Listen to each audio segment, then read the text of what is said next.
মালিকের অনুমতি ছাড়া কিভাবে অন্য আরেকটি কোম্পানিতে আমরা কাফলা হতে পারি।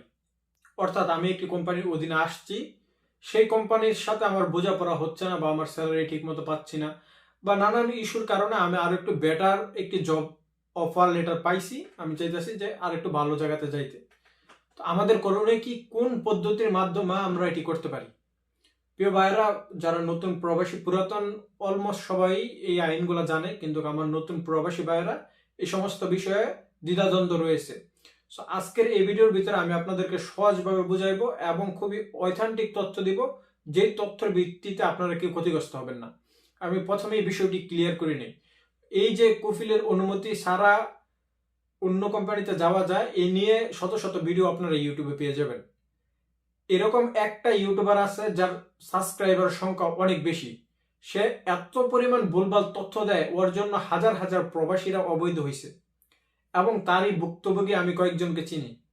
সো আমি ওই ইউটিউবারের নাম উল্লেখ করতেছি না, বা আমি চাইলে যারা এই ভুক্তভোগী তাদেরকে নিয়ে একটি ভিডিও তৈরি করতে পারি, কিন্তু আমার এই ঝগড়া দ্বন্দ্বতে জড়ানোর কোনো ইচ্ছা নাই। যার কারণে কিন্তু আমার খুবই ক্ষোভ ওর প্রতি, যে একটি ভুল ইনফরমেশনের কারণে আমাদের শত শত হাজার হাজার ভাইয়েরা অবৈধ হয়েছে শুধু একটা ইউটিউবারের জন্য।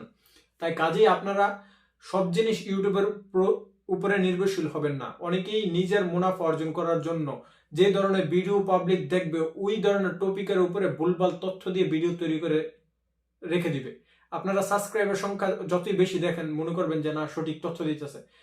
হয়তো আমার কথা অনেকে যারা পজিটিভলি নিবে তাদের উপকার হতে পারে, যারা নেগেটিভলি নিবে কোনো আমার যায় আসে না। প্রিয় ভাইয়েরা, এখন আমাদের প্রশ্ন হইল যে আমরা সঠিক পদ্ধতিতে কোম্পানিটা কিভাবে পরিবর্তন করতে পারি। সো স্টেপ নাম্বার 1 হচ্ছে, একটি পদ্ধতি রয়েছে যেটি হচ্ছে, আপনি যদি 2 বছরের এগ্রিমেন্ট করে আসেন, 2 বছর পরে আপনার যে এগ্রিমেন্টটি সেটি আপনি রিনিউ করবেন না, এবং যতক্ষণ পর্যন্ত আপনার এগ্রিমেন্টটি অর্থাৎ আপনার ওয়ার্ক পারমিটটা অ্যাক্টিভ থাকবে, ততক্ষণ পর্যন্ত আপনার কফিলের অ্যাপ্রুভাল ছাড়া আপনি অন্য একটি কোম্পানিতে যাইতে পারবেন না। এবং প্রথমে যেই আপনাকে একটি কোম্পানিতে আপনি যখন অফার লেটার পাইবেন বা আপনাকে তলব দিবে, প্রথমে তলবটি আপনার কাছে আসবে এবং আপনাকে এটি কিউআর থেকে ওকে করে দিতে হবে। ওকে করার পর আপনার কফিলের কাছে চলে যাবে। কফিল এটি যখন ওকে করবে, তখনই কিন্তু আপনি আরেকটি কোম্পানিতে কাফালা হতে পারবেন। কিন্তু যদি আপনার একামা এক্সপায়ার হয়, সেক্ষেত্রে কফিলের কাছে রিকোয়েস্ট যাবে না, এটি অটোমেটিকলি হয়ে যাবে। যদি আপনার এগ্রিমেন্টটি আনএক্টিভ থাকে, অর্থাৎ আপনার ওয়ার্ক পারমিটে আনএক্টিভ থাকে, সেক্ষেত্রেও কিন্তু আপনার যেই কফিলের কাছে কিন্তু রিকোয়েস্টটি যাবে না, অটোমেটিকলি এটি কাফালা হয়ে যাবে। এই দুইটা পদ্ধতি রয়েছে। এবং 2 বছর পরে এখন নতুন আরেকটি অপশন অন হয়েছে, যেটি হচ্ছে আপনি কিয়র থেকে অলরেডি জানিয়ে দিতে পারবেন 1 মাস আগে যে আমি আর এগ্রিমেন্টটি রিনিউ করব না। সো এই অ্যাপ্লাইটি আপনারা করে রাখবেন, যাতে গভর্নমেন্টের কাছে একটা ডকুমেন্ট থাকে। এটি অনলাইন সিস্টেম, কিউআর থেকে আপনি এটি করতে পারবেন। সো পরবর্তীতে যখন আপনার 2 বছর কমপ্লিট হবে, আপনি যখন এগ্রিমেন্টটি রিনিউ করবেন না, আপনি ইনস্ট্যান্ট আরেকটি কোম্পানিতে যেটি যাবেন সেটি থেকে রিকোয়েস্ট পাঠিয়ে দিবেন এবং আপনি এটি অ্যাপ্রুভ করবেন। আপনার কফিলের অ্যাপ্রুভাল লাগবে না, তখনই কিন্তু আপনি আরেকটি কোম্পানিতে যাইতে পারবেন।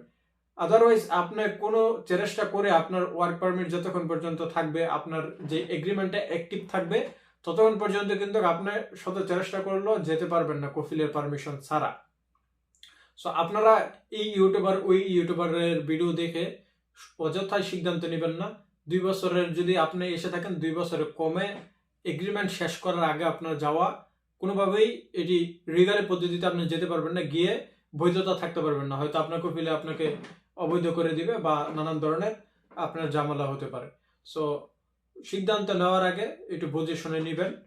এবং যে দুইটা পদ্ধতি রয়েছে, এই দুইটা পদ্ধতি যখন আপনার ঠিকঠাক থাকবে, দেখা যেতেছে অনেকে আসছেন, আসার পরে আকামা করছে না, সো তারাও কাফলা হয়ে যেতে পারবেন কফিলের অনুমোদন ছাড়া। কিন্তু যদি অ্যাক্টিভ আপনার যে এগ্রিমেন্ট অ্যাক্টিভ থাকে, তখন কিন্তু আপনি এটি করতে পারবেন।